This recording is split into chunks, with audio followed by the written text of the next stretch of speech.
Hello, everyone. I hope you all are doing great and most importantly, taking care of yourself and your loved ones. This is Pawan Sriram. In this video, I'm very excited to talk to Dr. Frederik Spüntrup about his journey to becoming a strategic consultant in one of the biggest and probably the best consulting firm across the globe, and also his journey of leading one of the top engineering association. So, Frederik, tell us about yourself. Yeah, sure. Thanks for having me, first of all.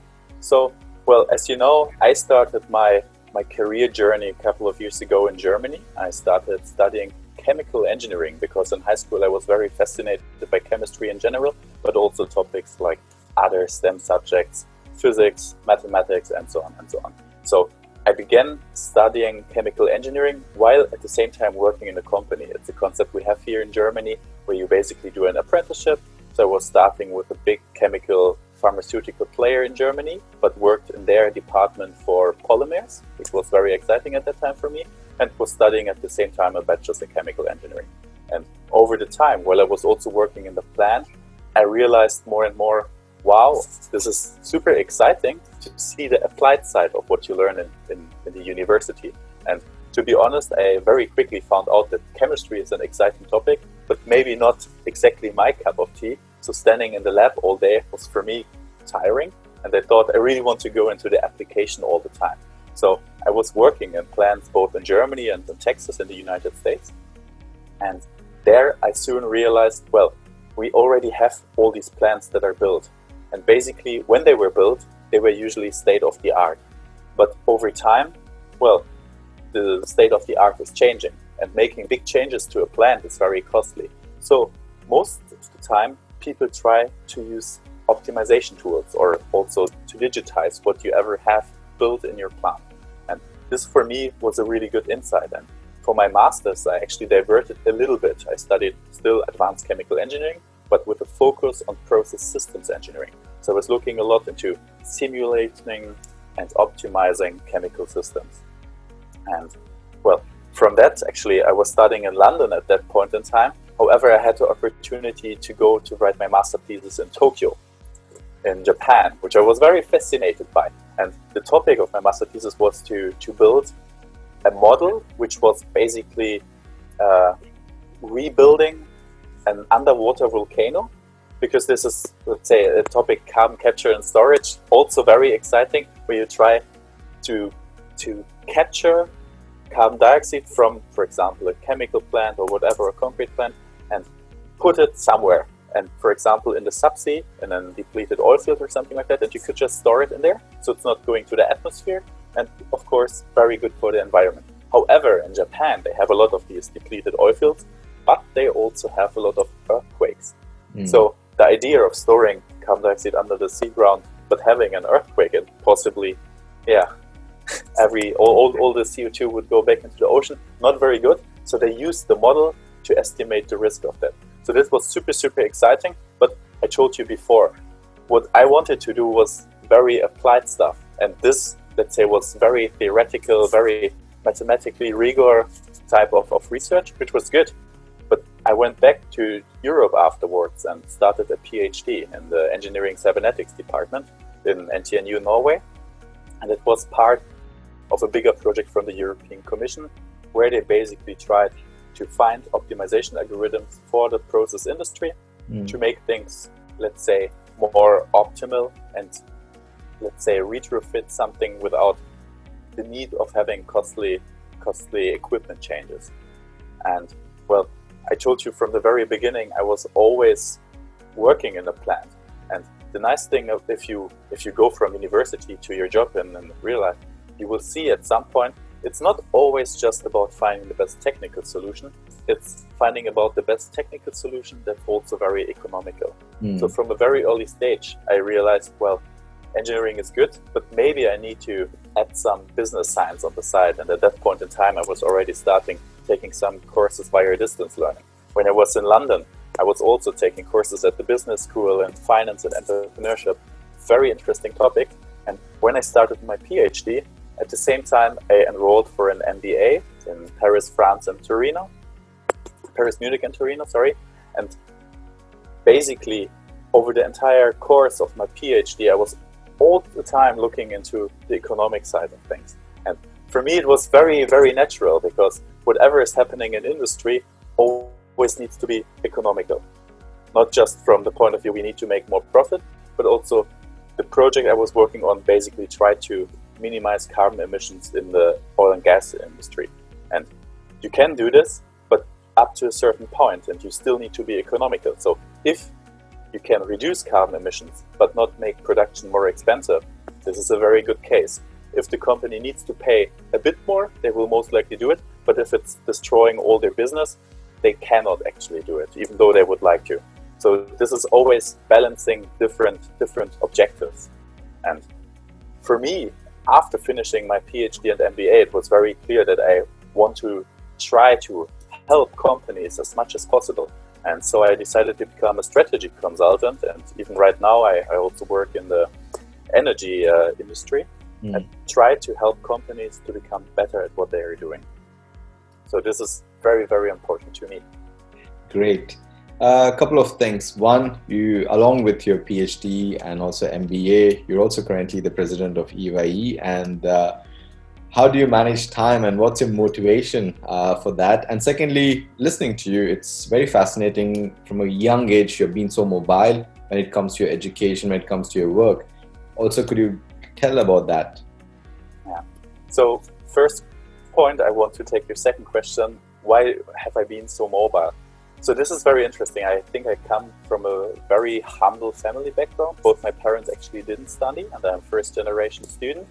So my parents, I think, maybe once or twice they left the country for vacation, but they never worked abroad, they never lived abroad. And when I started studying, I was like, I will most likely spend all my life in Germany. But I got the opportunity in the company I was working in to spend one summer in Texas and work there. And before I was like very nervous, how will things turn out to be? But when I was there, everything worked out very well, and it was no problem. And from that point in time, whenever I got a chance to go somewhere, I always asked myself, why not? Is there any reason against this? And basically, if you think about it, usually there's never a reason. There are good reasons, like if you have family or something in the country and you want to stay close to them, this is a very good reason and you should probably stick to them. But if you do not have that, and also if it's just temporary, if it's like a year abroad or something like that, always use that opportunity. It's so great. You make so many good experiences. You open so many doors for yourself, and this is what happened for me. And so, to your question you asked first, what did I do next to all my studies? So even when I was in Germany, I was very active in the Association of German Engineers.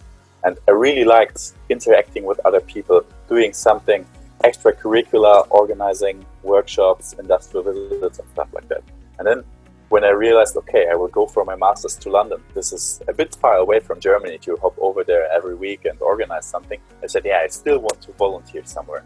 And I found this amazing association, European Young Engineers, which is a network of engineering associations on a national level. So when I was in the German Association of Young Engineers, they are part of European Young Engineers, which acts like an umbrella. And I was there in the board, and basically in the very beginning things were very different from what they are right now. But I was always like challenging the status quo. I was like, why are we doing things like that? We're not very big. We are the European Young Engineers, so we need to expand. We need to cover the voices of all European Young Engineers. And I was getting very active, and over time, I became more and more active, stepped up in the hierarchy there, and I think since maybe 1.5 years by now, I've been the president of the entire association, which, as you say, of course, is a very big thing at my age. However, and I told you already the last time we spoke, this is just possible if you have very good people working together with you. And for me, it's very motivating. As I said before, I like to help companies becoming better. And the same also holds true for I like other people to become better. And this makes me good in helping my teams to become even better in what they are doing. Because for me, it's not just we need to get task A and B done. For me, it's I want to enable the people to develop the skills, to develop the mindset, to be able to solve problems by themselves. And this also helps us right now. But the people in my team, I believe, will have very successful careers in the future, because some of them are making great progress towards the way how they work, and they really make use of the smart brains they have. Because, well, many people are smart, and this is totally good. This is a nice thing to have. But if you don't make use of it, if you don't try to organize yourself in a good way, actually it's wasted potential. And this is what I really try to achieve all the time, to unlock the potential of human beings. This makes me very happy. And well, you can see I'm very passionate about that. Absolutely. And the question I have is, according to you, you're now a strategy consultant, and what are the key trends you see in the future in terms of the job? The second bucket, new jobs that we see. This already, I believe, started a while ago. So we have all these jobs in artificial intelligence, machine learning, but also, I don't know, user-centric design. There are new jobs in robotics because we make so much progress in these fields. And also, I think is a very interesting field that will come up in the next years a lot, is cybersecurity. So we saw that also, like with tools like Zoom, what's the data privacy we have here? What's the security of having several meetings? So new jobs are created because the landscape in which we're moving is changing. Frederik, so you've been driven by your passion. So what's the main motto of your life, and what you would like to recommend to people who are listening to this? Yeah. So basically, well, I know a lot of people that are driven by materialistic reasons, which is totally fine for them. But for me, I grew up in a very humble family. I think I was very fortunate that my parents were actually not very rich, because for me, money never had a very big value. For me, the biggest value was always in people. And this continued throughout all my life. I was working from an early age on, and I earned some money, but I did not do it for the money because it was already more than I needed. Right now I work as a consultant that I earn a good amount of money, but for me, I do this job because I really enjoy working with the people there, because they're motivated, ambitious, driven, and at the same time, I believe I can help a lot of people. This is also why I do a lot of volunteering. I don't get any money for that, but I draw a lot of happiness from that, and this is why it makes so important for me. It's one of the most important parts of my life, to help other people and see that. So this is a very good thing, I believe. There are many misconceptions and stereotypes that exist across the globe today, and this is one of the best examples. Because Dr. Frederik, coming from Germany, many of us might be thinking he would have had the best possible opportunities. But his story is extremely humbling, and his passion and desire is what has taken where he is today, and his ambitions to make a difference and contribute to the world to make it a better place is something amazing.